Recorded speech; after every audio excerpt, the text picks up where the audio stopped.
Welcome back to my channel, Finding Your Voice. To everyone that will be listening to this video, I just want to put it out there as a disclaimer that I am not doing these videos to bash anyone in any way, shape, or form. I am just trying to bring awareness as to what is really happening in the workplaces, so collectively we can take a stand and find ways to help each other.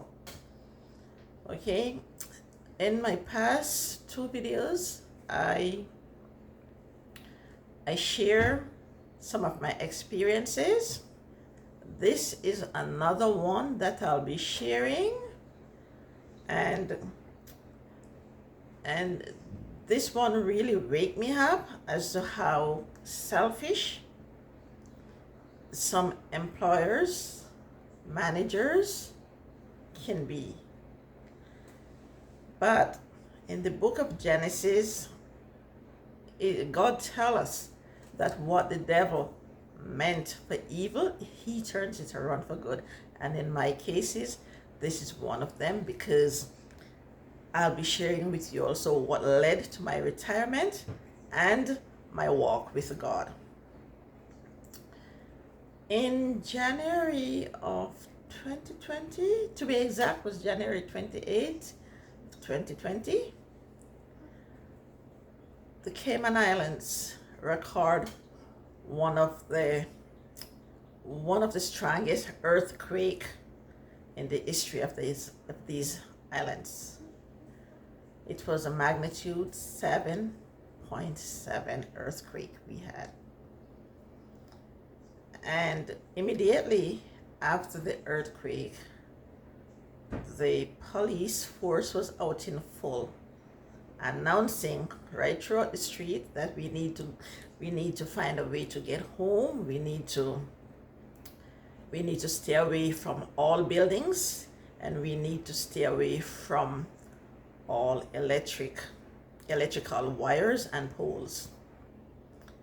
So everybody was in a panic mode because, we are at work, our kids and grandkids are at school, the husbands out working just the same. And so everybody was just in a panic mode, trying to get home to their family to see who is okay, if there was any damage. Well, by the grace of God, there was no damage. And I give credit first to God, and I give thanks first to God, and then I give credit to our strong building code that we have here.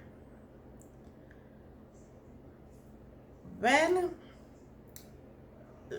immediately after the earthquake occurred, we're trying to get home. My manager came to me and asked me, "What are you doing? I see you're getting into your car. You're picking up your car keys. What are you doing?" I was like, "Yeah, I'm going home." She was like, "No, you're not going anywhere. We're gonna pack these jewelry and we're gonna lock them away in the vault like we do every day."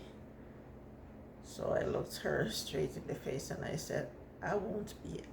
I'm just here to grab my bag to get back out of the building, because you hear the announcement, we don't know." And then there were so much aftershocks coming. We were still in a panic mood. We had aftershocks as high as, I think it was 5 point something aftershock that we were having. And she want all the staff to go back into the store to pack the jewelry, which are, because these are high-end jewelry, yes, but they're insured. So I simply said to her, I said, "Listen, the jewelry is insured. I have one life, and I have my family who depends on me. I'm not going to go back in that store. You hear the announcements going in? You should go home. Just lock the store and let us all leave. Do not put your staff in harm's way." And she was like, "Okay, if you leave, make sure there are consequences." So I was like, "Okay, fine." So I got in my car, tried to get home. The street was very busy, everybody trying to get out of town. So I got home, leave them there. I Next morning, get back to work. She have a disciplinary letter waiting for me to sign. She asked me to sign the letter. I asked, what am I signing? She said, read it. I read the letter. All the letter say that I was disobedient to store policies and rules. But it didn't state what actually she was asking me to sign to.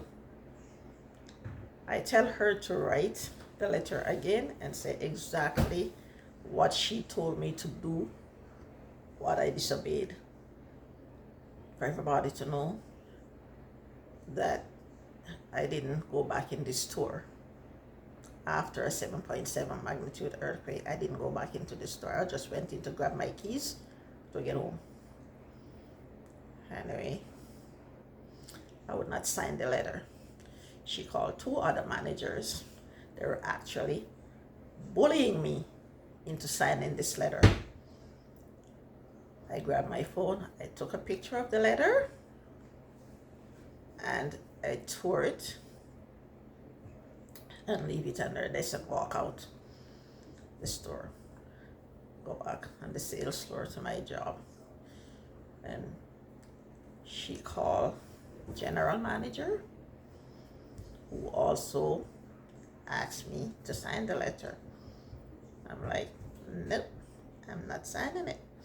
So I took a picture of it and I brought it to my lawyer and asked her if I did anything wrong by not signing the letter. I was told, no, I did the right thing. So from that day on, it was just chaotic at work for me.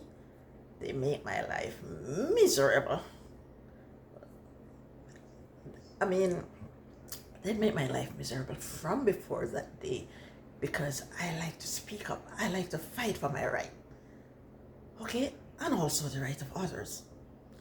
But especially after I did not sign that letter,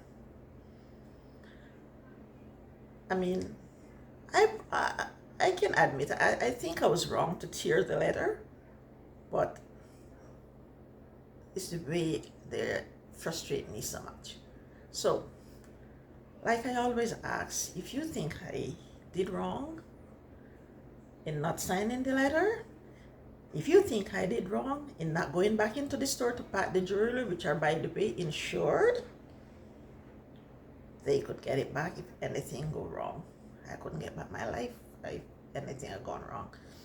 I obeyed the security, the announcements from the Cayman Island police force. I would say from the Cayman Island government.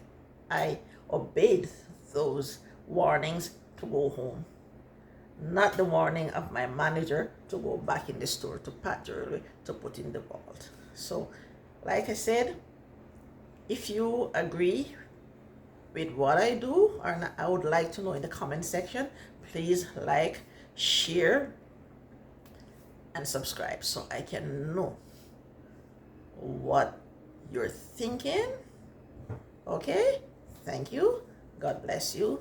Have a good day.